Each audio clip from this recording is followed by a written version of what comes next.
तो भाई कुनबा वासियाँ और विवादा ये दोनों ऐसे जुड़े हैं, का ही बताऊँ। मतलब अभी थमा नहीं था मम्मी जी का जो रंगारंग पार्टी हुआ है, उसमें उनकी दोनों जो बेटियां हैं उनका महत्वपूर्ण योगदान उस पर वार्तालाप हो रही थी। उतने में भाई एक और ब्रेकिंग न्यूज़ आ गई। इंडियन यूट्यूबर गौतम, तो इनसे इनका तो अक्सर भाई कहा सुनी हुए करता है, क्योंकि भाई इन्होंने दुश्मनी जो ले रखी है। अब इनको राइट था नहीं इंडियन यूट्यूबर गौतम बनने का या फिर यूट्यूबर बनने का, पर इन्होंने चैनल खोल लिया। अब चैनल अगर जिज्जी के एरिया में कोई खोलता है तो जिज्जी का वो बर्दाश्त कर पाएगी? बिल्कुल नहीं। कुनबा वासियों का एक छत्र राज्य है यूट्यूब के मामले में, तो अगल बगल जिसने भी ऐसा करने की कोशिश किया है भाई वो सक्सेसफुल नहीं हो पाया है, क्योंकि हेड ऑफिस से परमिशन नहीं। हेड ऑफिस कौन? कुनबा वासियों का घर। तो भाई आप सब जानते हैं इंडियन यूट्यूबर गौतम से इनकी बिल्कुल नहीं बनती है, और ज़्यादा से ज़्यादा तब बिगड़ गई जब भाई छुटकन्नी के कागजी पति से ये लोग हालचाल लेने चले गए जब उनका एक्सीडेंट हुआ था। तो समय समय पे भाई वार्तालाप होती रहती हैं और तोप गोला बारूद सब चलता रहता है। लेकिन कुछ ऐसा देखने और सुनने को मिला कि एकदम से हालात बदल गए, जज्बात बदल गए। एक टाइटल आया है, सबको खरीद रखा है क्या इन्होंने। तो इसमें कुछ ऐसी चीज़ें बोली गई हैं, ऐसी बातें बोली गई हैं जिससे लगता है कि भाई साहब यूँ ज़्यादा से ज़्यादा कुनबा की तरफ इशारा किया जा रहा है कि कुनबा के किसी सदस्य ने किसी की हेल्प करी, उसके बाद भैया जब उसको लगा कि भाई ये तो हमारी विपरीत पार्टी में जा रहा है तो उससे हाथ खींच लिया। अब आपको ऐसा कौन सा इंसान है जिसको लगता है कि इन्होंने इसकी मदद करी होगी उसके बाद हाथ खींच लिया होगा? आप भी कमेंट करके अपना विचार व्यक्त कर सकते हैं। है कोई रिश्तेदार ही, और रिश्तेदार ऐसा है जो इन्होंने जो बड़का यूट्यूबर हैं इनके भाई ने आई थिंक, या फिर बड़कन्नी जिज्जी के सौजन्य से कुछ हेल्प करी गई होगी। 99% भैया छुटकन्ने भैया होंगे, बग्गा जी। तो बग्गा ने किसी की हेल्प करी, हेल्प के बदले में पूरा ज़मीर गिरवी रखने के लिए बोला कि ना मैं कहूँगी उठ तो उठ, मैं कहूँगा बैठ तो बैठ, और जैसा मैं जो भी बोलूँगा उसके हिसाब से तू करेंगा हैं। लेकिन सामने वाले बंदे को अगर ये सब चीज़ें नहीं मंजूर हुई और किसी और के साथ देख लिया तो भाई साहब सुन, मैंने जो हेल्प करी थी ना वापस कर, चल वापस कर। देखिए हेल्प दो तरह का होता है। एक हम किसी की उस टाइम पे मदद कर देते हैं जब उसको ज़रूरत होती है ना। अब ज़रूरत का मतलब यूँ है कि उधारी देते हैं। भाई उधारी लेने में भी कई बार दिमाग ख़राब हो जाता है। उधारी लेने में कई बार ऐसा लगता है कि भाई हमने का ही गुनाह कर दिया इसको उधार दे के। और एक हेल्प वो होती है कि नहीं मेरे औकात थी और मेरे पास इतना पैसा था तो मैंने भाई सामने वाली को देखा, एक तो हम सामने वाला हमारा अपना है और हमें लगा कि यार अगर हमारे पास ऊपर वाले ने दे रखा तो चलो इसको हेल्प कर देते हैं, इस बंदे के बिगड़े हुए काम में थोड़ा सा योगदान दे देते हैं, है ना। तो ये होता है कि हम उसको फिर दिया और भूल गए, है ना। और एक होता है कि उधारी देना, एक होता है मदद करना। तो मदद वाली हेल्प थी। अब इस मदद वाली हेल्प में ऐसे लोग सोच रखेंगे, ये सोचा नहीं था। वैसे आप काफ़ी कुछ समझ जाओगे, पहले आप यूँ सुनो। तो आप जब अगर किसी की हेल्प कर रहे हो तो उसको करके भूल जाओ। वैसे जैसे मैं तो कभी नहीं बोलता, ना मेरी फैमिली बोलती है कि हमने उसका इतना किया, इतना करा है। नहीं, हमने नहीं करा भाई, भगवान ने करवाया। किसी का भी किया हमने, वो मौका दिया हमें, हमने किया है। अगर आप किसी की हेल्प कर रहे हो, पैसे दे रहे हो, पहले जा तो आप दो ना, अगर दे रहे हो तो वापस मांग रहे हो, भाई हद है भाई। मतलब या तो हेल्प करो ना, या करके उसको मांगो ना, ठीक है। पहले बन जाते हो इतने सियाने, फिर बाद में उसी सियाने को आप मांग के वो चीज़ को ख़त्म कर देते हो। बाकी हमारे घर वाले तो ये सिखाते हैं कि अगर हेल्प किया है तो दोबारा मतलब उनसे पूछो कि और हेल्प चाहिए या नहीं। ये नहीं कि उस हेल्प की कुछ उससे कोई ना कोई चीज़ ले लो। दर्शकों, इनकी बातों से यूँ तो स्पष्ट हो गया है कि जो हेल्प की गई थी वो पैसों के माध्यम से की गई थी। और 99% जो मेरा मानना है, जितना मैं समझ पाई हूँ इस वीडियो क्लिप से, ये हेल्प जो एक अनमोल रतन आता है, मामा जी का लड़का, जिसको सचिन भी शायद बोलते हैं, है ना।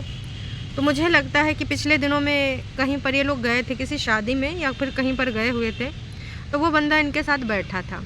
तो हो सकता है ये चीज़ भाई कुनबा वासियों को रास नहीं हो कि देख तुझे सेलेक्ट करना होगा ए पार्टी या बी पार्टी। हालांकि ए और बी दोनों पार्टी का वो रिश्तेदार है।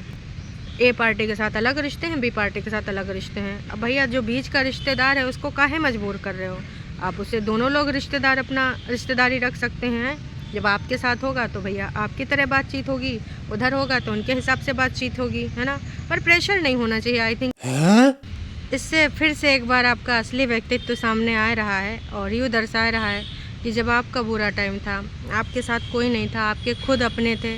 मामा बुआ फूफा ये सब ऐसे रिश्ते होते हैं जो बहुत कम लोग साथ देते हैं। अगर इन्होंने साथ दिया था उनके फादर ने आज वो नहीं है तो तुम्हें भाई दबा के उनकी हेल्प करना चाहिए। तुम सारे कुनबावासी भाई बहन सब अच्छी स्थिति में हो, उनकी हेल्प कर सकते हो। मान सकते हैं कि आपने कुछ पैसे दिए होंगे या किसी चीज़ को कुछ खरीदवाया होगा, है ना, लेकिन उसको अगर आपके हिसाब से वो बंदा काम नहीं कर रहा है तो आप उससे पैसा मांग रहे हो, भाई बहुत ही गंदी बात है। इससे दर्शकों को ये पता चलता है कि कुनबावासियों का असली व्यक्तित्व कभी नहीं बदल सकता।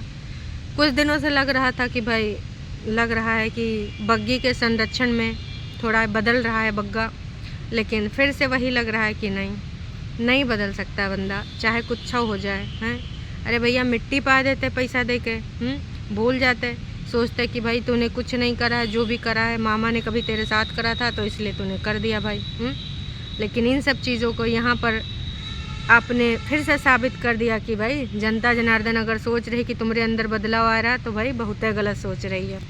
कहस कि हम हैं कुनबावासी, हमको नहीं शर्म जरासी, हम कभी बदल ही नहीं सकते, चाहे इधर उधर सबको आवे उबासी। हैं, कोई जरा सा अपनी सोच बदले हमारे बारे में, हम फिर साबित कर देंगे कि नहीं बॉस तुम गलत हो, हम तो वैसे हैं जैसे थे, हम कतई न बदलेंगे। हैं, तो यहाँ पर ये पता चल गया कि भाई इनके जो आकार प्रकार हैं, व्यक्तित्व हैं, वो ऐसे ही हैं, वो कभी बदलने वाले नहीं। वो छोटा बच्चा यार अभी ज़्यादा बड़ा भी नहीं है, आई थिंक जो भी 18-20 साल का हो, उसी के आसपास होगा जितना मुझे लगता है। अगर ये वही बंदा है तो अगर उसी की हेल्प की गई, पता नहीं मुझे क्यों यही लग रहा है कि भाई ये वही बंदा है, क्योंकि और तो इनका कोई रिश्तेदार इनके साथ दिखा नहीं। इसके अलावा भाई सुना है कि जहाँ पे लोग गए थे तो वहाँ पर कुछ थंबनेल वगैरह भी चेंज करवाना पड़ा, क्योंकि उनको प्रेशर बनाया जा रहा है दूसरे रिश्तेदार को कि कैसे कैसे थंबनेल लगाया इसने। हैं, तो ये बात हो रही है जो बीमार थे उनको देखने के लिए इधर से ये लोग भी गए थे, उधर से वो लोग भी गए थे। तो हर तरीके से हर किसी के ऊपर प्रेशर करना, किसी रिश्तेदार से बोल रहे हो कि भाई तुम वो वीडियो ऐसे बना रहा है उसका थंबनेल हटवा दो, हमारे व्यक्तित्व को दूसरी तरीके से प्रदर्शित किया जा रहा है। किसी को बोल रहे हो कि तू अगर उधर जाएगा उनके साथ रहेगा तो चल मेरा पैसा वापस कर। काहे भाई ये डॉनगिरी कर रहे हैं, ये तो डॉनगिरी ही हुई है कि या तो तुम हमारे पाले में या तो अगर उनके पाले में हो तो भाई तुम निकल लो पतली गली से। इसके अलावा कुछ और आपको हम सुनाना चाहेंगे, काश इसको सुनने के बाद आपके विचार और स्पष्ट हो जाएंगे। हाँ जी भैया, तो आगे क्या कहना है आपका, ज़रा बोलिए। तो फिर से मैंने थंबनेल वगैरह चेंज किया है। तो दूसरी बात, लोग किसी की अगर हम किसी की हेल्प कर रहे हैं ना, मतलब कि कोई किसी की हेल्प कर रहा है तो लोग समझते हैं कि उन्होंने उनको खरीद लिया है आजकल के ज़माने में। ठीक है, अगर आप हेल्प मांग रहे हो तो पहले देख लो भी बंदा कैसा है, चाहे वो अपना सखा क्यों ना हो। ऐसा कुछ नहीं है, जो सके भी है ना आपको हेल्प करके फिर ऐसा है कि आप किसी और को बुला नहीं सकते, मतलब उनको ही बुलाओ, आप किसी तीसरे को आप बुला नहीं सकते हंस के, वो भी ना कि कोई बात नहीं करके। अगर आप नॉर्मल बातें भी करते वो भी नहीं कर सकते। तो नॉर्मल बातें भी नहीं कर सकते, आप किसी और को बुला भी नहीं सकते, और अगर आपने हेल्प ली है तो आप पूरे तरीके से फंस चुके हैं। अब तो मुझे 100% यकीन हो गया कि ये वही बंदा है जिसके बारे में वार्तालाप की गई है। तो कुनबावासियों की आदत है शर्तें रख देना। इनकी जो ज़िंदगी की कहानी है वो शर्तों पे चलती है कि भाई ये शर्त है, अगर तुम्हें ऐसा ऐसा करना है तो ऐसा नहीं हो सकता। हमको अगर लाना है तो ऊपर घर बनवाना है, नीचे रखना है, बाकी लोगों को तीर्थ व्रत यात्रा भेजना है, न जाने का। तो शर्तों का और इनका संबंध बहुत पुराना है। सगे संबंधी कितने भी प्यारे रिश्ते हों, हर चीज़ में शर्त घुसेड़ देना। तो भाई शर्तों पे ना रिश्तेदारी चलती है, ना जिंदगानी की कहानी चलती है। और अगर आप किसी चीज़ में शर्त को घुसेड़ते हैं तो जाहिर सी बात है टाटा बाय बाय कब हो जाएगा रिश्ते का पता भी नहीं चलेगा, है ना। क्योंकि भाई प्यार में सौदा नहीं है, और अगर आप सौदा कर रहे हैं तो प्यार नहीं कर रहे, चाहे वो हस्बैंड वाइफ का प्यार हो या रिश्तेदार का प्यार हो, माँ बेटे का प्यार हो, बेटी बेटी का प्यार हो, किसी का भी प्यार हो। इतनी शर्तें, हंसी मजाक अपनी जगह होता है। तो अब तो मुझे यही लग रहा है कि भाई ये वही बंदा है जिसकी हेल्प भाई किसने करी होगी, कुनबावासी के सदस्य, और 99% भाई बंदे ने ही करी है। कौन सा बंदा? ऑफ कोर्स एक ही बंदा है, बग्गा हमारा। तो अगर बग्गे ने हेल्प करी अगर और उसके बाद उसने ये पैसा मांगा है तो बहुत ही वाहियात चीज़ करी है। और मैं तो कह रही हूँ कि भाई कोई बात नहीं बेटे, तेरे बुरे दिन हैं, मेहनत कर, और बाकी लोग जो तेरी हेल्प करने के लिए खड़े हैं उनके साथ मिलजुल, सोच आगे कैसे बढ़ना है। मेहनत ना कोई भी करे, कोई भी बढ़ सकता है, हैं। क्योंकि ना मेहनत किसी की गुलाम नहीं होती और मेहनत पे ना हर किसी का अधिकार होता है। तो मैं तो कहूँगी कि भाई बढ़िया आराम से मेहनत कर, हो सके तो भैया YT खोल, चैनल खोल, क्योंकि YouTube पे किसी एक छत्र का आधिपत्य नहीं, चैनल कोई भी बना सकता है। और उसके अलावा जो पढ़ाई लिखाई करते हो या फिर अपने खेतों में जो काम करते हो काम करो, काम में कोई बुराई नहीं है। आज थोड़ा टफ दिन है, कल को अच्छे दिन भी आएंगे। पर कोई नहीं, ऐसे लोगों से भाई दूरी बना के रखो, बुरा टाइम बीत जाएगा, लेकिन ये बुरे रिश्ते अगर साथ में आप लेके चलते हैं, कभी नाक बन के डस लें, कोई भरोसा नहीं। तो ऐसे रिश्तों से दूरी बना के रखा जाए, मेरे हिसाब से वही बेहतर है, क्योंकि ऐसे लोगों का भरोसा कर पाना मतलब भाई साहब तुम एक बार फिर से अपने साथ धोखा होने का इंतज़ार करोगे। उनके रिश्तेदार हैं, हमारे रिश्तेदार हैं कि अगर हमें हंस के बुला लिया, हमारी वीडियो में आ गए, तो मतलब उनका अधिकार था। और वो लोग मेरे से बोलते थे, फंडामेंटल राइट्स की बात कर रहे थे। अब कहाँ गए कि जब मेरे को वो धमकी देते थे कि वीडियो को रिमूव कर दे वहाँ से, मैं आप तेरे को मतलब स्ट्राइक दे दूंगा। तो अब कहाँ से बात कर रहे हो यार फंडामेंटल राइट्स की? उनके भी राइट्स हैं, किसी भी की वीडियो में किसी भी जगह पे आ सकते हैं वो। तो अब क्यों सभी को परेशान कर रहे हो आप? ना तो किसी की कैरेक्टर पे बात करता हूँ, ना तो किसी को बोलता हूँ कि तू ऐसा है वैसा है। तो पता नहीं, मेरी सिंपल सी वीडियो से भी प्रॉब्लम क्रिएट होनी शुरू हो जाती है। कुनबा वासियों को प्रॉब्लम ना हो, ऐसा हो सकता है। मामा मौसी के लड़के, हस्बैंड बहन का भाई, उनके हिसाब से अगर चीज़ें नहीं बैठेंगी, मतलब भाई ऐसा तो भाई फिल्मों के विलन भी ना करते हैं कि सुन तुझे मेरे हिसाब से डांस करना पड़ेगा, तुझे मेरे हिसाब से चलना पड़ेगा, तुझे मेरे हिसाब से सब कुछ करना पड़ेगा अपनी ज़िंदगानी में, नहीं तो मैं तेरे 12-13 बजा दूंगा। हैं ऐसे हैं कुनबा वासी। और आज इनका एक नया व्यक्तित्व फिर से सामने खुल के आवा। हेल्प करने के बाद या तो आपने हेल्प करी ना होती, या तो फिर खुले मुँह बोल दिए होते कि भैया हमने तुमको उधारी दी है और वक्त आने पे तुम्हें वापस करना पड़ेगा। लेकिन किसी के साथ किसी को देख के एकदम से खुन्नस काहे हुई। तो बस मैं यही कहना चाहूँगी कि दर्शकों, आपको क्या लगता है कि ये किसको टारगेट कर रहे थे, और वो कौन बंदा है जिसने जिसकी हेल्प करी और उससे फिर अब वापस पैसे मांगे जा रहे हैं? इतना सब कुछ होने के बाद भी चीज़ें ऐसी पड़ी हैं। लगता था, कुछ लोग बोलते हैं, कौन बोला था, इंडिपेंडेंट नारी बोली थी कि वक्त के साथ चीज़ें समझ में आती हैं, वक्त के साथ लोग सबक लेते हैं। हमें नहीं लग रहा कि आप में से कोई भी अपनी ज़िंदगी में कोई सबक ले रहा है। अपने आप को सर्वोपरि समझना, पैसा है तो इस तरीके से रिएक्ट करना गलत बात है। ऊपर वाले ने तुम्हें इस लायक बनाया है। तुम्हारे खुद के रिश्तेदार, और जिनसे तुमने आज नहीं तो पिछले टाइम पे लिया था जब तुम्हारे पास पैसे नहीं थे, हेल्प ली थी, उन्होंने कभी सुनाया नहीं।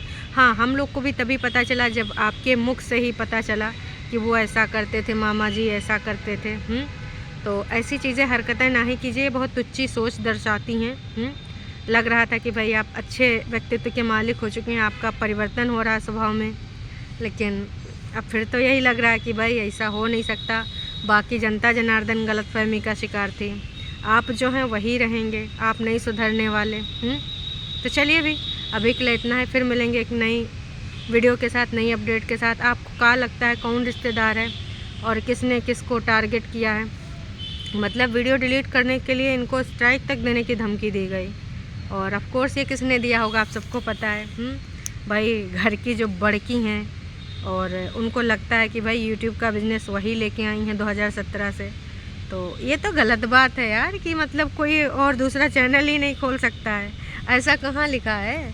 यूट्यूब पे जो अपना चैनल खोलना चाहे, जो दिखाना चाहे, जिसके अंदर जो टैलेंट है, बिल्कुल दिखा सकता है।